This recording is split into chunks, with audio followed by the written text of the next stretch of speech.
Welcome all of you in CMS trust education channel. बच्चों, अब हमारे विद्यालय ने एक CMS एजुकेशन नाम का ऐप लॉन्च कर दिया है, जिसे आप लोग गूगल प्ले स्टोर से इंस्टॉल कर लीजिए और आपको विद्यालय की तरफ से एक यूज़र ID और पासवर्ड जल्द ही प्रोवाइड की जाएगी, जिसके द्वारा आप लोग उस CMS एजुकेशन चैनल में या ऐप में क्या कर सकते हैं, लॉगिन कर सकते हैं, जिसके बाद आप लोग को सारी क्लासेस जो हैं ऑनलाइन उसी पे प्रोवाइड की जाएंगी। साथ ही साथ उसी पे आप लोग को होमवर्क भी दिया जाएगा, प्रोजेक्ट भी दिए जाएंगे, जिसे आपको उसी ऐप पे सबमिट करना रहेगा। बाद में कोई भी अतिरिक्त क्लासेस चलाई नहीं जाएंगी। जो पढ़ाया जा रहा है सारे आप लोग क्या करिए, एक कॉपी ले लीजिए, उसे में नोट करते चलिए और उस सब को उसी ऐप में सबमिट कीजिएगा।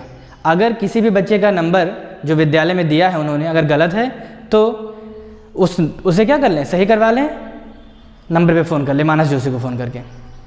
ओके, तो स्टूडेंट, हम लोगों ने सॉल्यूशन चैप्टर में 3 कक्षाएं ले चुके हैं हम लोग, और उसमें हम लोगों ने विलयन किसे कहते हैं, सांद्रता किसे कहते हैं, सांद्रता को किन किन विधियों द्वारा परिभाषित किया जाता है, उसके बारे में हम लोगों ने अध्ययन कर लिया है। आज हम लोग का जो टॉपिक है वो है कॉलिगेटिव प्रॉपर्टीज़, मतलब अणुसंख्य गुणधर्म। अब कॉलिगेटिव प्रॉपर्टीज़ कहते किसे हैं? तो मान लो हम लोग एक सॉल्यूशन बनाते हैं। इस सॉल्यूशन में क्या है, पानी है जो विलायक का कार्य करेगा, और इसमें हम लोग क्या डालते हैं, शुगर डाल देते हैं, और ये शुगर जो है विलेय का कार्य करता है। अब विलेय जो है, विलेय किस प्रकार का रहेगा? यहाँ पर विलेय भी 2 प्रकार के होते हैं, एक अवाष्पशील विलेय और एक वाष्पशील विलेय। यहाँ पर हम जिन गुणों की बात करेंगे उसमें जो विलेय लेंगे वो अवाष्पशील होगा। अब अवाष्पशील से क्या मतलब है? अवाष्पशील से मेरा मतलब उन विलेय पदार्थों से है जिनको गर्म करने पर वो वाष्प में परिवर्तित ना हो। फॉर एग्जांपल, अगर हम लोग चीनी और पानी का सॉल्यूशन बनाते हैं और बाद में उसे गर्म करते हैं तो पानी क्या हो जाता है, वेपोराइज हो जाता है, लेकिन चीनी हमारा जो है उसी में, हमारा जो बर्तन है उसी में पाया जाता है। मतलब कि चीनी क्या है, अवाष्पशील है, वो वाष्पित नहीं हुआ है। तो यहाँ पर हम इस अणुसंख्य गुणधर्म में जिन जिन गुणों के बारे में अध्ययन करेंगे उनमें जो विलेय लेंगे हम, वो विलेय कैसे होंगे, अवाष्पशील। वाष्पशील विलेयों का, विलेय का अध्ययन हम लोग इसके अंतर्गत नहीं करेंगे। अच्छा, अब हम लोग आते हैं अवाष्पशील विलेय पर। मान लीजिए कि हम लोग चीनी को क्या करते हैं, पानी में मिलाते हैं, तो एक विलयन प्राप्त होता है जिसमें जो चीनी है वो अवाष्पशील है। अब हम लोग आते हैं अपने अणुसंख्य गुणधर्म के परिभाषा पे कि अणुसंख्य गुणधर्म कहते किसे हैं। तो किसी विलयन में विलेय के अणुओं को घोलने पर जो गुण दिखाई पड़ता है उसे हम लोग क्या कहते हैं, अणुसंख्य गुणधर्म कहते हैं। अणुसंख्य गुणधर्म के अंतर्गत हम लोग यहाँ पर निम्न डिफिनीशन के बारे में अध्ययन करेंगे। पहला जो है हमारा है वो परासरण दाब है, परासरण है और परासरण दाब भी है। दूसरा वाष्प दाब, वाष्प दाब। तीसरा है क्वथनांक में उन्नयन, एलिवेशन इन बॉइलिंग पॉइंट, क्वथनांक में उन्नयन। चौथा है हिमांक में अवनमन, डिप्रेशन इन फ्रीजिंग पॉइंट, हिमांक में अवनमन। तो फर्स्ट पॉइंट हमारा आ गया परासरण। लेकिन परासरण पढ़ने से पहले हम लोग विसरण पढ़ लेते हैं, डिफ्यूजन। क्या पढ़ लेते हैं, विसरण। विसरण किसे कहते हैं? तो मान लीजिए कि हम लोग क्या लेते हैं, एक गुब्बारा लेते हैं और उस गुब्बारे में क्या करते हैं, एक पिन से छेद कर दें। अगर उसमें छेद करते हैं तो क्या देखते हैं, जो हवा है उस पिन से क्या होती है, उस छेद से बाहर आ जाती है। ठीक इसी प्रकार अगर हम साइकिल चलाते हैं और हमारी साइकिल पंचर हो जाती है कभी, तो हमारा जो साइकिल का हवा है वो क्या होता है, जहाँ पे जिस जगह पे पंचर होता है उस जगह से हवा बाहर निकल आती है।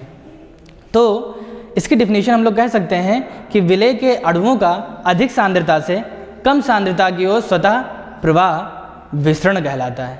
विलेय के कणों का अधिक सांद्रता से कम सांद्रता की ओर स्वतः प्रवाह विसरण कहलाता है।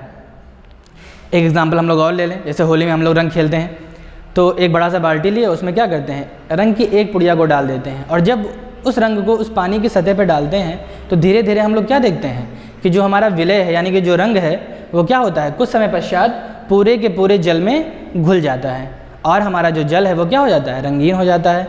तो वह जो प्रोसेस है वो कौन सा है, विसरण का है। इसी प्रकार अगर हम लोग परफ्यूम लगाते हैं तो कमरे के किसी एक कोने में परफ्यूम स्प्रे करते हैं और कुछ समय पश्चात पूरा का पूरा कमरा क्या हो जाता है, उस परफ्यूम की खुशबू से महकने लगता है। तो विसरण की डिफिनीशन हो गई कि विलेय के अणुओं का अधिक सांद्रता से कम सांद्रता की ओर स्वतः प्रवाह विसरण कहलाता है।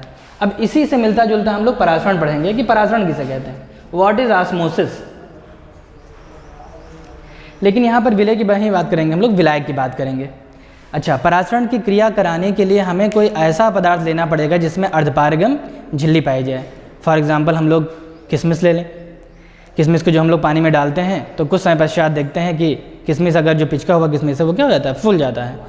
या चना ले लें तो चना, छोटा सा चना अगर हम पानी में डालें और कुछ समय के लिए उसको रख दें तो कुछ समय पश्चात हमारा जो चना है वो फूल जाता है। तो क्या कारण है चना फूल गया, कौन सा प्रोसेस हो रहा है उसके अंतर्गत?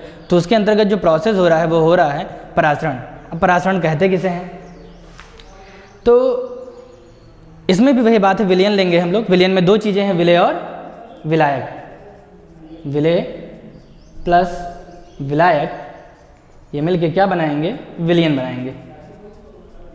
विलयन बनाएंगे, बना क्या, विलयन। परासरण की डिफिनीशन क्या है? अर्धपारगम झिल्ली द्वारा विलायक के कणों का विलयन में प्रवेश होना। अर्धपारगम झिल्ली द्वारा विलायक के कणों का विलयन में प्रवेश होना परासरण कहलाता है।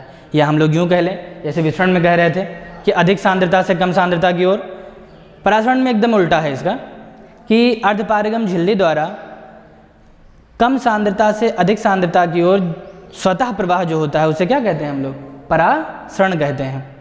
ठीक, एक बार फिर से डिफिनीशन हम कह देते हैं। अर्धपारगम झिल्ली द्वारा विलायक के कणों का विलयन में स्वतः प्रवाह परासरण कहलाता है। स्वतः प्रवाह क्यों कह रहे हैं? क्योंकि इसमें हमें किसी अतिरिक्त बल की आवश्यकता नहीं होती है, जैसे विसरण में नहीं होती है। परफ्यूम एक जगह स्प्रे किए और हम लोग कोई फोर्स नहीं लगा रहे हैं, हम नहीं कह रहे हैं कि हाँ हवा यहाँ से वहाँ जाओ और पूरे कमरे को क्या कर दो, सुगंधित कर दो। ठीक, ऐसा नहीं। तो परासरण में भी ऐसा है, हमें कोई बाह्य बल लगाने की आवश्यकता नहीं है। उसमें क्या होता है, स्वतः ही प्रवाह होता है। ठीक, तो दोनों प्रक्रियाएं क्या हैं, एक दूसरे के अपोजिट हैं। आप लोग इनमें डिफरेंस जो है वो भी पढ़ लीजिएगा। अब परासरण की बात कर लिए तो हम लोग परासरण दाब में आते हैं कि परासरण दाब कहते किसे हैं। तो परासरण दाब की बहुत सारी डेफिनेशन है, लेकिन बार्कले और हार्डले एक साइंटिस्ट थे, उन्होंने परासरण दाब को डिफाइन करने के लिए एक नियम दिया। उसको समझने से पहले हम लोग इस फिगर को समझ लेते हैं कि परासरण दाब क्या है। ठीक, तो इसमें जो हम लोग फिगर में देख रहे हैं, इसमें एक बाह्य जैकेट है। ये बाह्य जैकेट किसका बना हुआ है, स्टील का बना हुआ है। इस बाह्य जैकेट में हम लोगों ने एक ये अर्धपारगम झिल्ली लगाई है कॉपर फेरो साइनाइड की। ठीक, अब इसमें हमने जो विलायक है वो एक वाटर रिसोर्सेज के द्वारा क्या कर दिया है, भर दिया है। कहाँ तक, कैपिलरी ट्यूब में तल ए तक भर दिया है। विलयन हमारा ये है इसमें और इसमें। ठीक, इसी बाह्य जैकेट से, आउटर जैकेट से हमने क्या जोड़ दिया है, एक पिस्टन पी जोड़ दिया है और इसी में हमने एक प्रेशर गॉज लगा दिया है, दाब मापी लगा दिया है, जो दाब को क्या करेगा, मेजर करेगा। ठीक, अच्छा, तो जब हम लोगों ने इतना कर दिया, ये हमारा क्या हो गया, विलायक हो गया। ये हमारा विलायक हो गया और ये हमारा विलयन हो गया। ये क्या है, विलयन है। जैसा कि डिफिनीशन हम लोग पढ़ ही चुके हैं कि विलायक के अणुओं का अर्धपारगम झिल्ली द्वारा विलयन में स्वतः प्रवाह परासरण कहलाता है। अब परासरण दाब किसे कहेंगे? तो ये जो विलायक है, ये विलायक क्या करेगा, क्योंकि इसका नेचर है स्वतः प्रवाह का, तो विलायक जो है ये अर्धपारगम झिल्ली द्वारा विलयन में क्या करेगा, प्रवेश करेगा। अब हम चाहते हैं कि ये जो विलायक के अणु हैं वो विलयन में प्रवेश ना करें। अब इनको हम रोकेंगे। जैसे मान लो कोई आपके घर में आ रहा है तो आप क्या करेंगे, उसको दरवाजे से अगर आ रहा है, दरवाजे पर रोकने के लिए दरवाजे को बंद करेंगे। तो बंद करेंगे तो क्या लगाएंगे, दरवाजे पर एक बाह्य बल लगाएंगे। तो जैसे दरवाजे पे हम लोग बाह्य बल लगा रहे हैं, उसी प्रकार पिस्टन से भी हम लोग क्या लगाएंगे, बल लगाएंगे। उसी बल को हम लोग क्या कहेंगे, परासरण दाब कहेंगे। तो देखिए फिर से, ये है विलायक। विलायक के जो अणु हैं वो क्या कर रहे हैं, अर्धपारगम झिल्ली द्वारा विलयन में प्रवेश कर रहे हैं। अब ये जो विलायक के अणु हैं ये अर्धपारगम झिल्ली द्वारा विलयन में प्रवेश ना करें, इसके लिए हम पिस्टन पे क्या लगाएंगे, दाब लगाएंगे पी।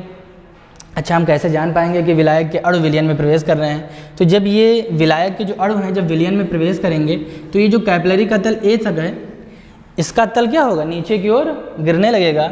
हो सकता है गिरते गिरते कहाँ तक चला जाए? यहाँ तक चला जाए। ठीक, हमको दिखाई पड़ेगा कि ए का तल क्या हो रहा है? नीचे जा रहा है।